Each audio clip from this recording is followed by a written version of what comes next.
The Mets are very, very, very, very, very, very screwed. And at this point, there's a very real chance they may not make the playoffs. And I know we've said it a lot, but at this point, like, it's a real chance. And I say this because they're up one game on the Reds without the tiebreaker with 7 to play. At this point, if the Mets go 6-1, they still may not make the playoffs. If the Reds go 7-0, the Mets' magic number is 7 with 7 to play. They have to go 7-0 to guarantee a playoff spot, which unlikely. So at this point, you really have to hope the Reds lose some games. Not to mention that the D-backs are 2 back of the Mets. Also, with 7 to play, they'll also have a tiebreaker because they're at this point pretty much guaranteed to have a better intra-divisional record, seeing as the Mets are now 24-24, the D-backs 25-21, I believe. It is not a good scenario, and the Giants have a very easy schedule. The Mets, well, it's complicated. You have the Nationals today, and I don't know how you're going to decide who's pitching for it. I know last time after McLean started, they used a piggyback of Clay Holmes and Sean Manaea. That might be the plan, and that plan was actually pretty effective when they used it, as compared to how ineffective Manaea and Holmes are on their own. Piggybacking them actually seems to be somewhat effective. And this is the Nationals. You have to find a way to win this game. The reality is that in both games, the Mets played very sloppy defense that allowed the Nationals to score runs. The difference is that on Friday, despite falling behind 4-1 in the middle of the third and still being down 4-2 after 3 full innings, the Mets offense was able to completely come to life and attack the Nationals.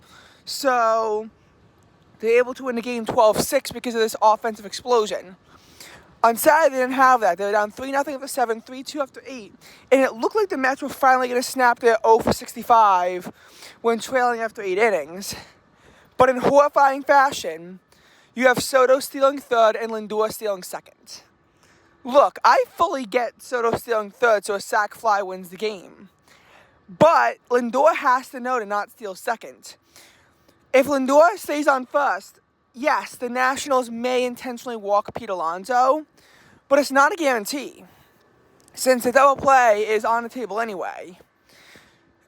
Meanwhile, if you intentionally walk Lindor, if Lindor steals second, you know for a fact they're going to intentionally walk Pete Alonso, and they're not going to make it throw to second base because they know that if it goes into center field, it's going to be a walk-off win. So Lindor has to know to stay put there, but instead he shamelessly stat pads anyway. And obviously Nimmo couldn't even make contact. If he did, likely would have been a grounded into a double play. And you have to get the ball at least about 250 feet in the outfield to have a chance at a sacrifice fly. So the reality is that or maybe it was Lindor stealing third and Soto stealing second. I don't know. But you had a runner on third, 1 out, and you couldn't bring them in. But it's fine because Diaz gets the job done in the top of the 10th on 7 pitches. Bottom of the 10th, Acuna pops up, but it somehow isn't caught, so he gets to first.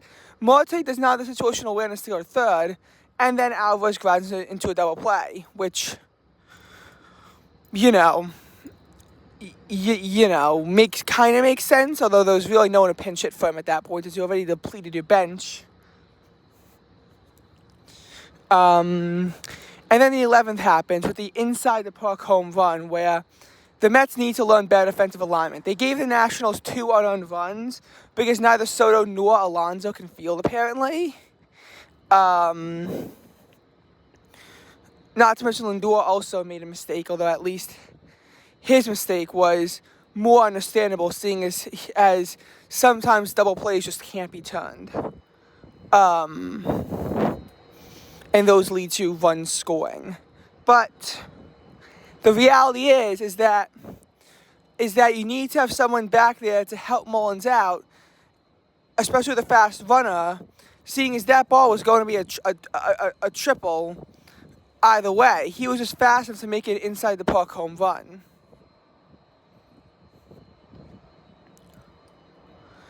And the Cubs are useless. The Reds won every single game against the Cubs. They play one more today. Now the Mets play the Cubs next.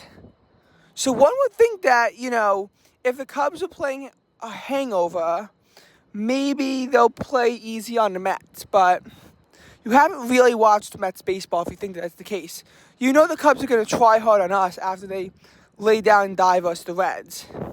Even if they don't, their final series is the Marlins, and we know how the Marlins are going to play the Mets. They're going to play the Mets very tough.